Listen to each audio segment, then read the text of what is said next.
Welcome to Prepared for Parenthood, the podcast for hopeful, expectant, and new parents with little ones up to age 5.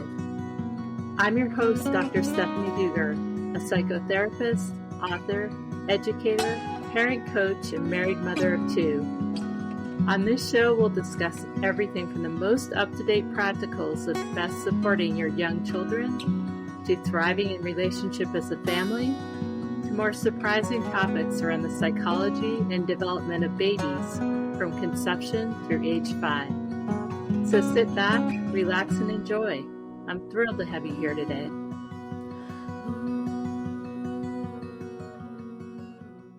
Today we'll be speaking with Dr. Annie Brook, a world-class somatic and birth trauma therapist. Annie knows this work from the inside out and has worked in hospitals, trauma centers, public schools, mental health clinics, and private practice for more than 45 years. Annie's passion is sharing body tools that heal. She founded the Brook Institute, where she trains therapists and offers a master's or PhD in somatics. Her many books, online courses, and free PDF library prepare therapists and parents to help children and adult clients connect and regroup in the pre and perinatal period and beyond. You can find out more about Annie at anniebrook.com. So welcome, Annie. I'm especially excited to have you on because you are one of the founders of this whole pre and perinatal psychology field. And I've had the privilege of training with Annie and working with Annie and befriending Annie. And so I'm super happy to have you here today. Welcome. Thank you, Stephanie. And I'm a little teary with gratitude and love because Stephanie and her husband, Dan, were in my first pre and perinatal training, a 2-year experience. Stephanie went on to get her doctorate, and they had their baby come to the training. It couldn't have been more beautiful to learn about attachment. You're in good hands on this podcast. To people who love this work, have experienced it, and the value of it. And I'm here today to support you to feel prepared as parents. That's what Stephanie's work is all about. And I will share with you my years of wisdom of working in the field. Thanks. Stephanie. Thanks for being here, Annie. So I thought we'd start off with kind of an overarching broad view of the themes that you tend to see. So in the prenatal period of time, when you're working with families and they're pregnant, what are the themes that you see as most common in your practice right now? I think what I have to focus on is stress, the sense of stress and overwhelm, because for so many people, they might be a 2-family income, and all of a sudden the mother's thinking about, oh, wait, I have a career, or I'm helping pay for my other kids' schooling, or whatever it is. And they're starting to go into the stress factor of managing life with the whole impetus of life change that a pregnancy brings. And so sometimes a mama's surprised to be pregnant. She didn't expect it, or the dad didn't, and they have to negotiate the acceptance of that. That's a very big, important negotiation so the baby feels welcome.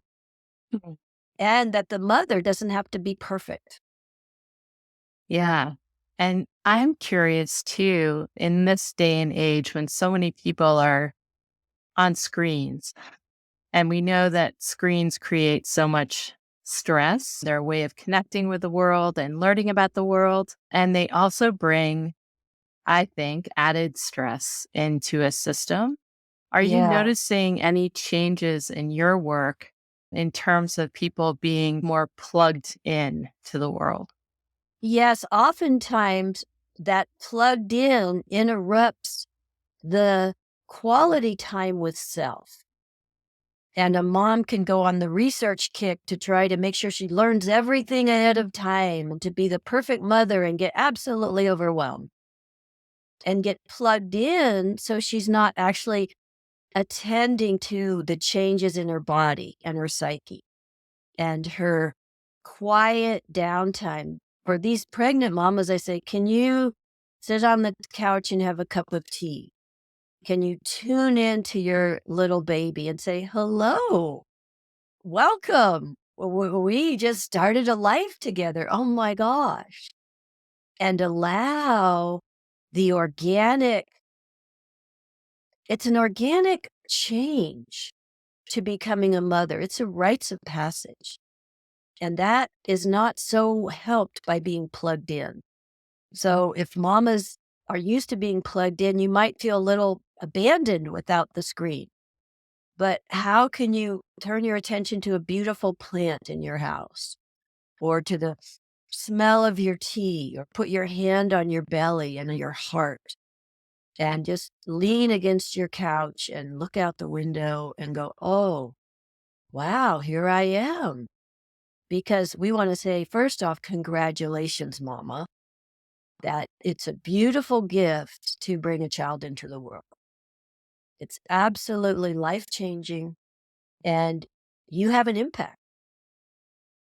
And if you may have felt you're not political or any of that, but you are raising a child in a good way. And if you raise a child who feels connected and you feel connected, that's a blessing.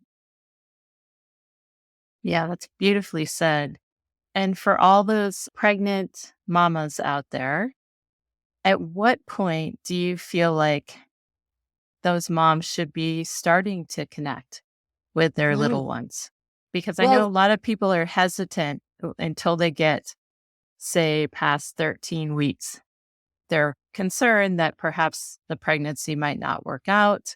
And so at what point would you recommend connecting with the well, little one? I would say if you can put your fear up on the shelf about whether it will work out, and that you start opening your heart the moment you know you're pregnant, the moment you know, and you don't let fear create a barrier, because your little being baby is actually already tuning into you. Your little being baby is in the transition from soul into body. And you being there, you're an anchor. Your presence is an anchor for that little one to orient to. And if you orient through prenatal time, it's easier for the baby to orient through their life. Yeah. Yes, agreed. I'm wondering if we could move on to Mhm. the next section, which would be the most common birth themes that you're seeing right now. I would say that the process of induction with the use of Pitocin is very common, where mothers are allowed to go into labor and they're feeling sometimes the labor, the baby gets stuck, or they're just not dilating enough. And then the way to speed that up is to go into chemical induction. And I have worked with adults who had Pitocin at their birth, and I saw the impact of that chemical and that inductive experience on their whole perspective of the world. Now, the thing to remember that birth is only a moment in time. It shouldn't be a forever moment in time because we survive. However, it impressions the nervous system. It creates an impression so deeply in the physiology that it can direct one's view of the world. This is what I call existential shock. Pitocin is mechanical contraction force. And instead of the rhythm of mom and baby being connected and adjusted after each contraction, they are both like a little bit of a battering ram. I have talked with mothers who were giving birth, and they said once the Pitocin hit their system, they wanted to jump off the birthing table because the pain of it can be like pressure. The baby's getting rammed into that birth canal and moved along, and there's not the restitution of relaxing between contractions because they're mechanical. So I would say that Pitocin leading often to C-section. And I think sometimes The C-section is because of the birth placement. If the mother's on her back, she can't adjust her pelvis to match the rotation that the baby makes coming out of the birth canal. And so birth position can lead to that.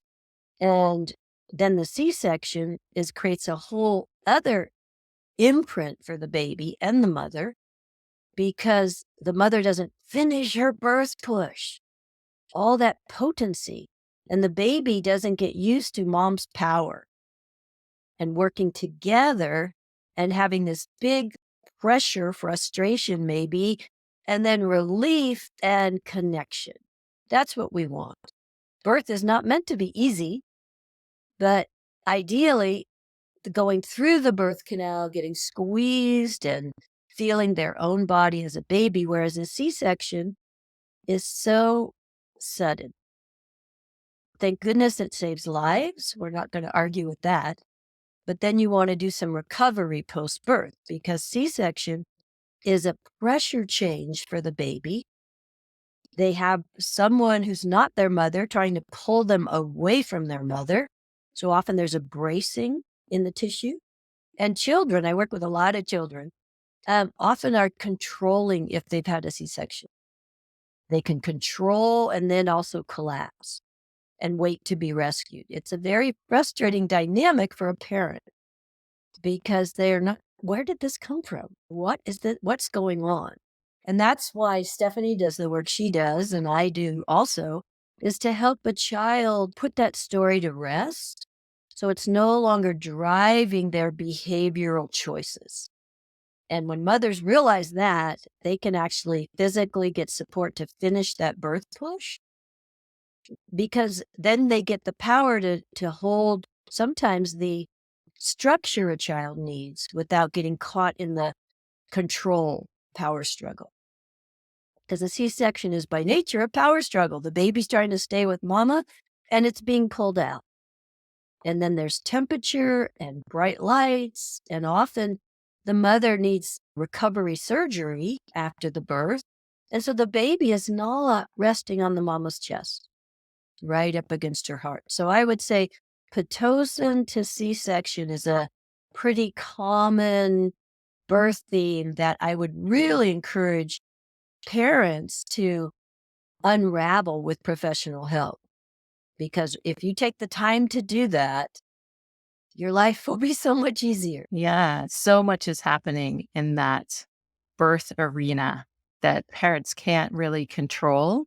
They have a certain level of their experience in the birth, and often something will happen or not happen that leads to that cascade of things that need to happen to get the birth going in the eyes of the professionals that they're working with.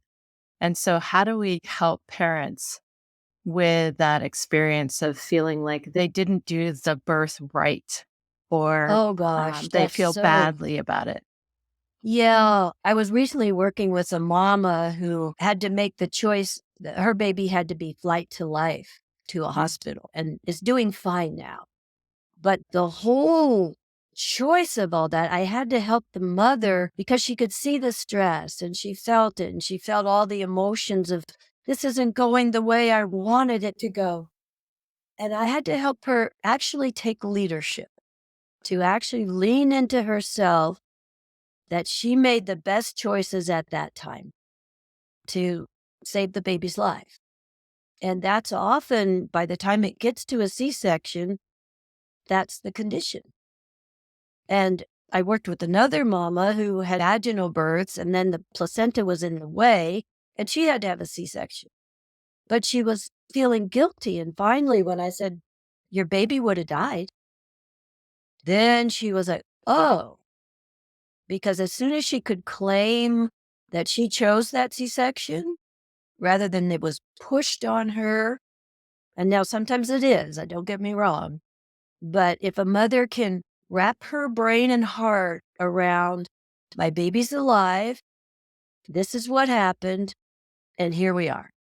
Because if she stays in guilt, then she's less available for the child to find her. The child has to find her through a cloud of guilt. or regret or anger, even resentment. And so I really encourage and support mamas to process that, and papas, because sometimes the dad is seeing things go along that he doesn't agree with and he has no voice. So I would say, mamas, please do the work to release any guilt. You did it. You had a baby. Congratulations. And now you have a lot of important work to do, which is about connection and parenting. So don't let guilt sap your energy. You spoke some, Annie, about women reclaiming their power, right? And so in a healthy, normal vaginal birth, there's an experience for the majority of women of coming into your power. And there can be that transition from the archetype of being a maiden to then claiming that power of being a mother. And in that experience of an emergency birth where there's a C-section, where there are other invasive procedures that happen, often a mama will lose that sense of power, as you alluded to earlier. And so helping her regain that power, what does that look like in your practice? I would say one thing it looks like is physically completing the birth push. That's why I wrote an article for professionals and mamas to get some help to do that physically. It's literally the energetic movement through the pelvic floor with the legs. So there's an article in my free PDF library under birth trauma, birth mama, finish your birth push. That's a physical way to get your body back in line, because sometimes it's hard to get your psyche in line when your body is disconnected.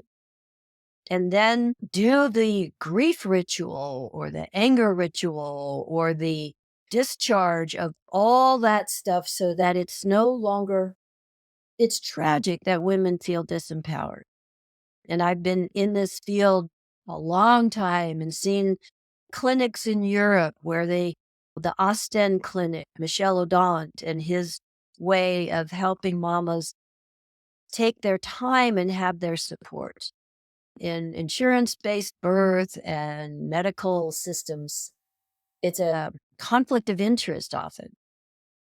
And we have to know that. We have to not fight the system forever, but know that, yeah, this is a system that isn't well informed at times. And you do the best you can.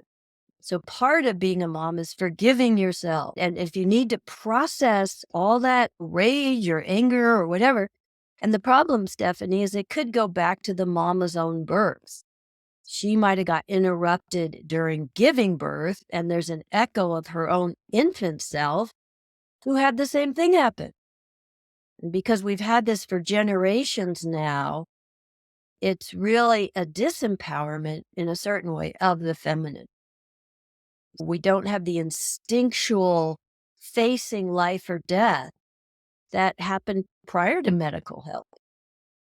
Being a mother, that transition from maiden to mother, meant you had to face life or death.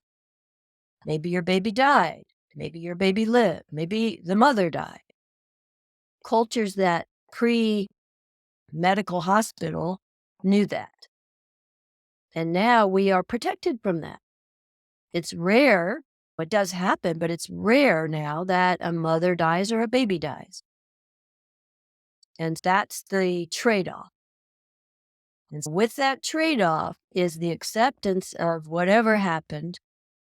But for parenting, because that's your focus, and you're such a great parent. I love seeing your kids and you and Dan, how you learned how to figure all this out, is how do you work with what happened and show up? And it's a big journey. I don't say it's easy for mamas. Yeah. And so the mamas who end up in a difficult birth that echoes their own experience of being birthed themselves, when is the best time, do you think, for them to work on resolving some of their own birth? Would you say before having their own baby, before getting pregnant, after baby is born? Ideally, sometimes it doesn't come to mom's interest until she is pregnant. Ideally, I would love it if there was just like there's Le Bon study or all the birthing support for mamas. I wish there was the clear your own birth was part of that curriculum, because I have worked with people that spent time in the warm pool and and didn't you do that? Mm-hmm. I Yeah, did. you spent Yep. that time clearing your own birth story so that when you went into labor, that was not pushing on your psyche. And so I would say ahead of time is best, but whenever you can do it is good enough. Yeah, it's great. As parents, if parents have a hospital birth, as they bring their baby home, and they're now at home, they have their nest, they're trying to figure out parenting. What do you think is the biggest theme that shows up during that postpartum time? I would say this is the biggest ever transition for a woman who is now caring for an infant. And secondarily, for a dad who's now like worried about providing for the future.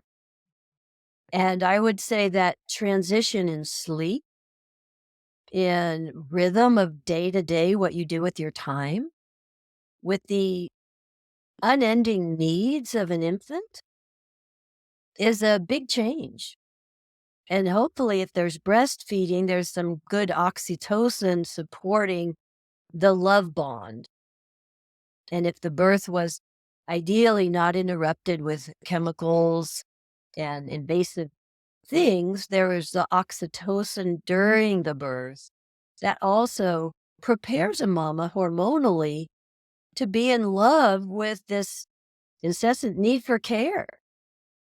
And just to know that it's normal, it's not forever, but that it's like being willing to be in a ritual in a way, or to have your prayers, or to surrender to not knowing what to do sometimes. And mothers will often blame themselves if they have a fussy baby. And sometimes the baby is fussy because they have a little torque that some cranial sacral work could help. Or the baby may have a tongue tie and nobody has caught it and they can't latch. So they're not feeding well. Or the baby is having the echo memory of a scary birth and doesn't want to fall asleep. Because when they do, they go down the rabbit hole of the existential raw experience where they lost connection with mom. So that's why we do these parts of healing to help that story recover. And then there's the reality of life change. This is such a momentous. It is momentum too. It's your momentum. You're like operating without sleep. You're like finding yourself eating food off the kid's plate. It's like, what? You have all these things that are the necessity. And one of the tragedies, it's both the blessing and the discomfort of modern Western society, is you're not in a village where there's other people just knocking and coming and seeing, how are you today? And so a mom can get very isolated with attention. Just the only feedback she gets all day is from an infant. That's not so great for moms. They need to talk sometimes. I always encourage mamas to find a play group, find a park. You can go sit on a bench with there's other mothers, find a church group, whatever it takes, so you're not isolated at home with an infant. And I think that's one of the dilemmas of Western culture. Now, some mothers drop into it and they don't feel isolated and they feel this precious time of bonding. And many cultures say 40 days after the birth, you don't really have a lot of people come over. And when I worked in Africa, I remember how healing it was for me to meet a newborn, and the mother was in her little dung hut with this baby, and all the other mothers took care of the other kids. So she had 30 days in there of just her and baby. People brought her food. She massaged her baby with butter. It was nice and dark. When I met the mother, I didn't know, I was so touched by the depth of quiet and lack of screen time and just the bonding of organic recovery from a birth. Because I was born premature and whisked away to an incubator. So I drank it in. I was like, oh. And so I sang a little lullaby as my offering to the baby. And I came back a year later and the whole village knew the lullaby. Oh, And that's it's so sweet. My mom used to sing it to me. But it's because they have more of an auditory tradition, oral communication, and it's more, in a certain way, relational, not to romanticize that culture, but to help mamas consider having a dropping in space in their home where they're not worried about the mess, they're not worried about keeping up with everything, but they can drop into just this little place. Maybe it's a chair, maybe it's the rocking chair, but it's the sacred space of mama and baby, and we're just being. Mom could even be taking a nap, and baby's resting on her chest, and they're just being together. Because that's a huge transition. My hats are always off. I'm very appreciative of parents. It's a choice, and it's an important one for your own growth and development, I think. Crossing that threshold from maiden to mother does bring about some real life important lessons. yeah. And so, as people cross over into that space, what do you think is most supportive for helping a new mom, someone who's become a mother for the first time, adjust to that new archetype? So it's part of it is my own experience and the experiences that I've heard from clients that I've worked with around knowing who you were before you became a parent and then moving into this new archetype of parenthood or motherhood. And then often there's this feeling of who am I now? And am I just a mom? And what does that mean for me? How do I show up in the world? And how do you imagine best supporting those, especially the moms, but moms and partners going through that transition? It's a really wonderful, Stephanie, that you're speaking about this, because if there's resentment, if there's confusion in this culture, in our country, it used to be okay for moms to be just a mom. The whole society was set up with roles more clear, and the role of parenting was given time and space. It was so common that mothers, once they started their family, didn't go to a career. And if they did, it was when the kids were in school. It was not you put your baby at the daycare and off you go to work. But unfortunately, we have that shift now, and we have the empowerment of feminism where mamas think, oh, but I'm losing my power if I don't have my career happening right now. And I know my sister, it took her 10 years to get her doctorate because she got pregnant with twins in her second year. And she just took it slow. But that's not the norm. The norm is to try to juggle everything and get overwhelmed and exhausted. So how do you accept your role, your new role?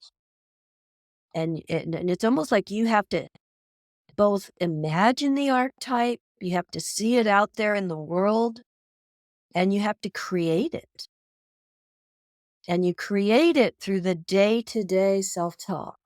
If your self-talk is about lack and losing out and how bad it's going to be, you're not actually receiving the nourishment from the baby.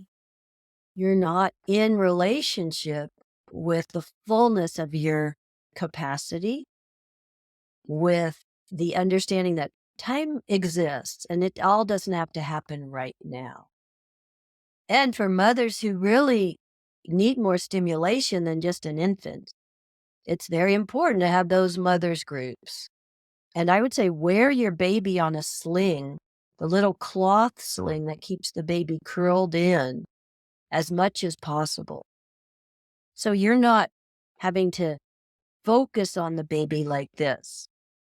All your attention on, oh, how is my baby? What do they need? But the baby is nestled in like they were in utero.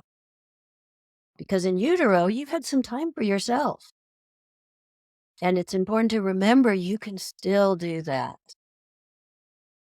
And it's okay for the baby not to be front and center, but to be with you. And they do better too. They don't need all that attention. It can be invasive. And I work with parents who are so wanting their baby to be smart and are doing so much, the baby gets overexcited.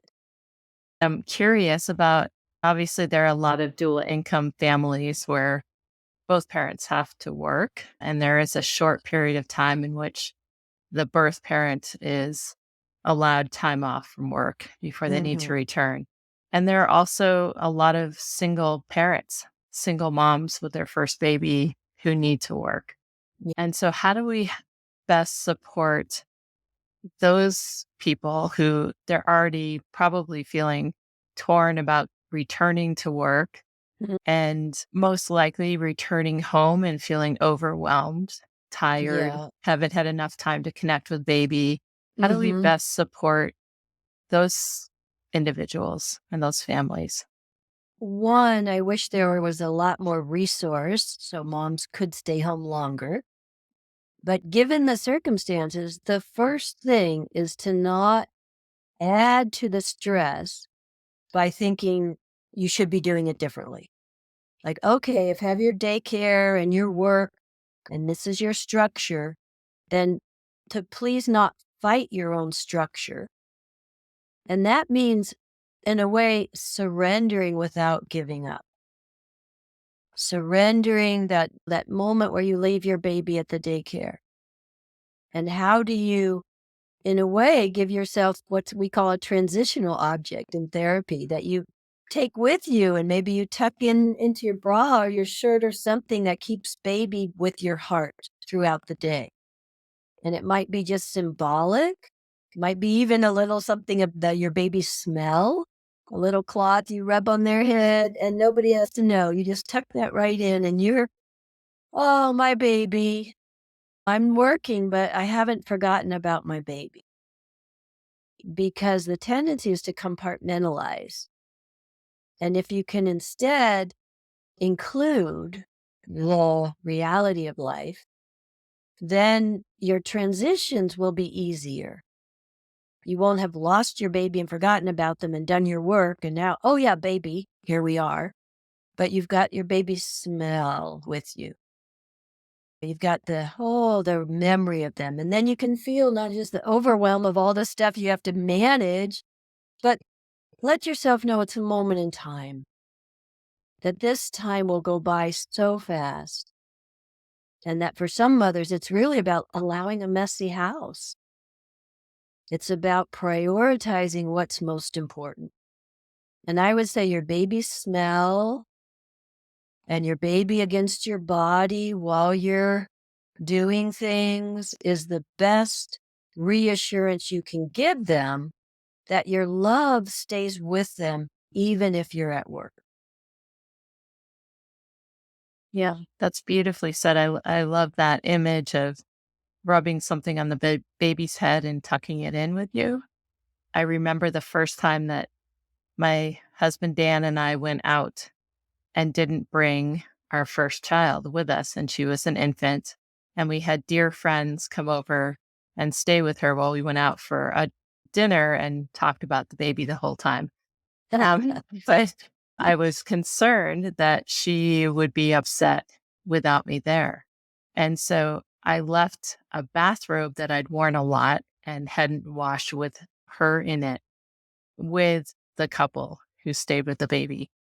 And when we returned home from dinner, the people who were watching the baby, one of them was wearing the bathrobe, and our daughter Caitlin was asleep on him. And it was the sweetest thing. It was a pink bathrobe and this big guy is wearing the pink bathrobe and tucking Caitlin in, and she's just snoozing away. And I really think it had to do with the smell of Yeah. me and probably of her as well that she Mm-hmm. found comforting, because they said she had been crying for a while, Yeah. because that was the first real separation.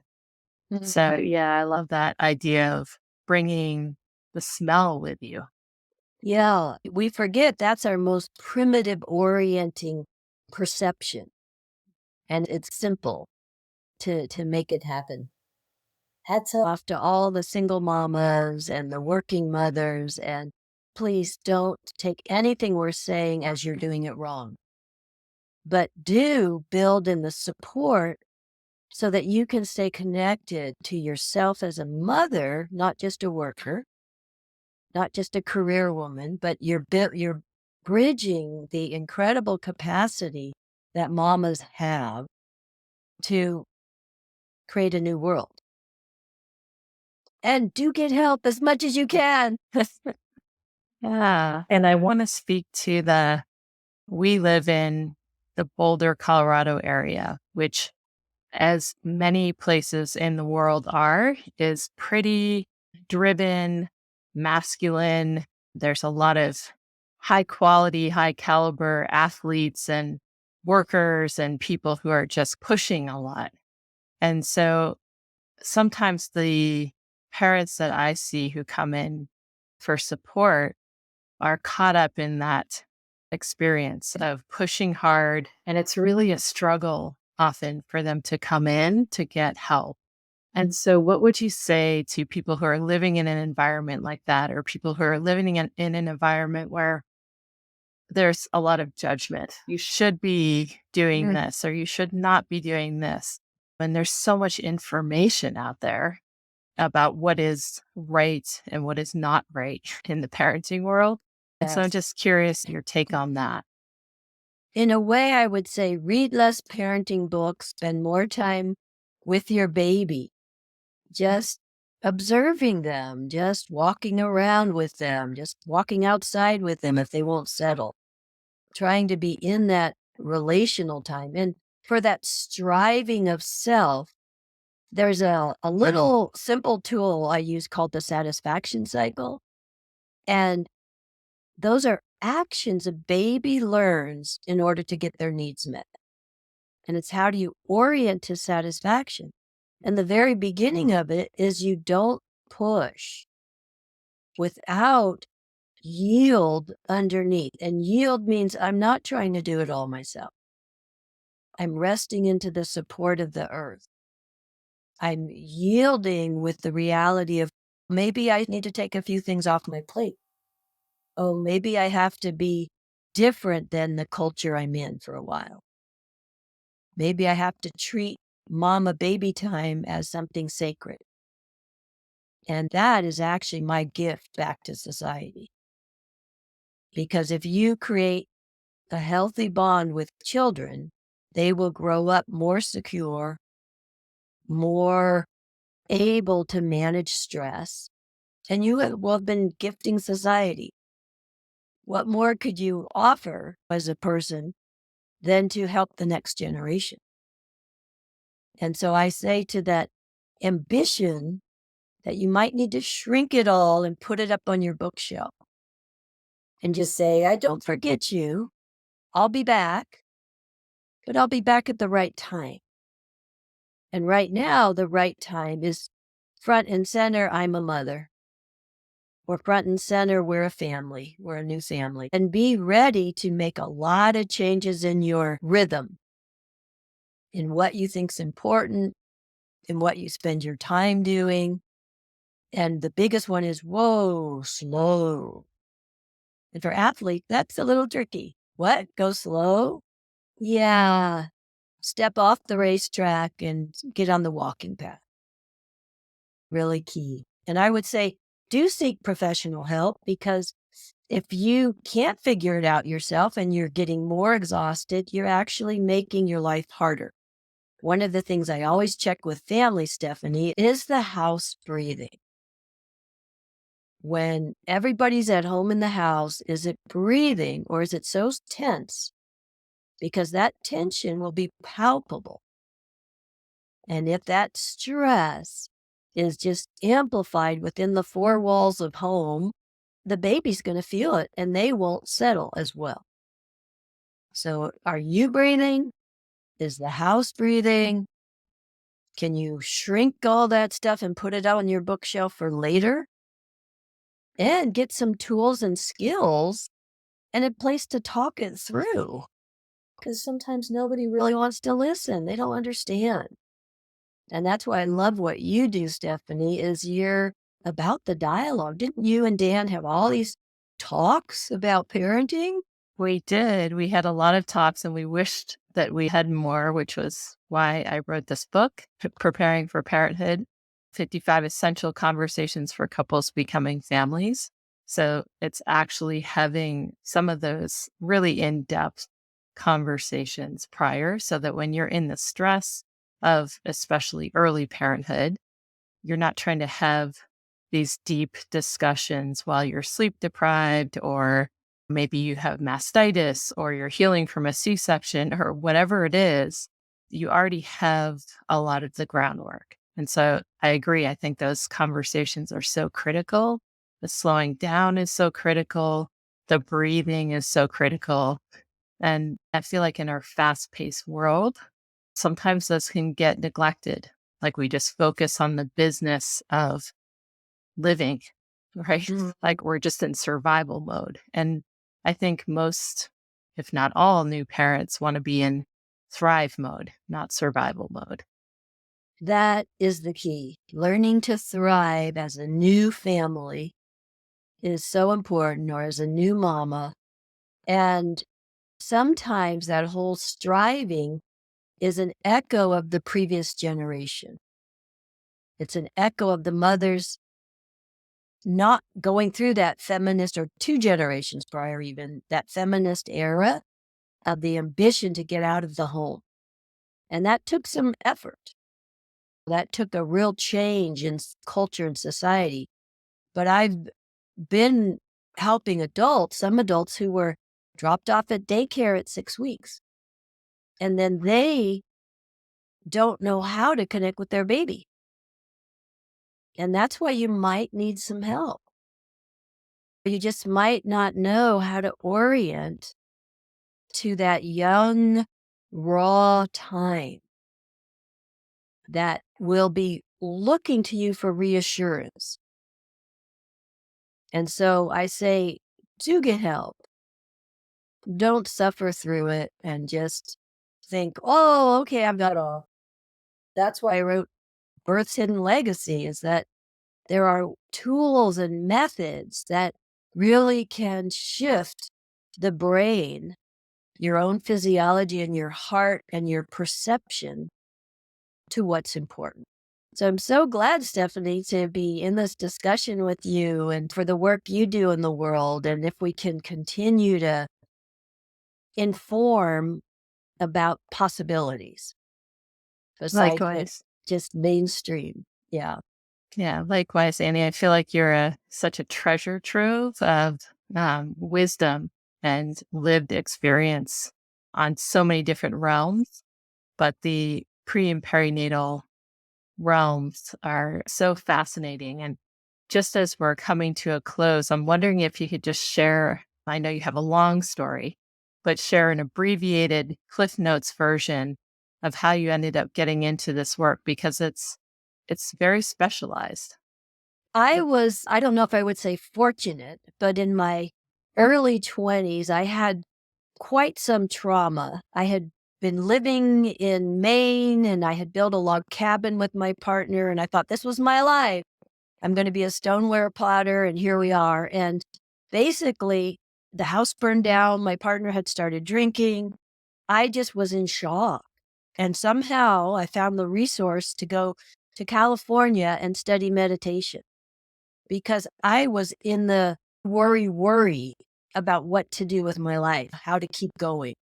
And I was in a training group that did body psychotherapy.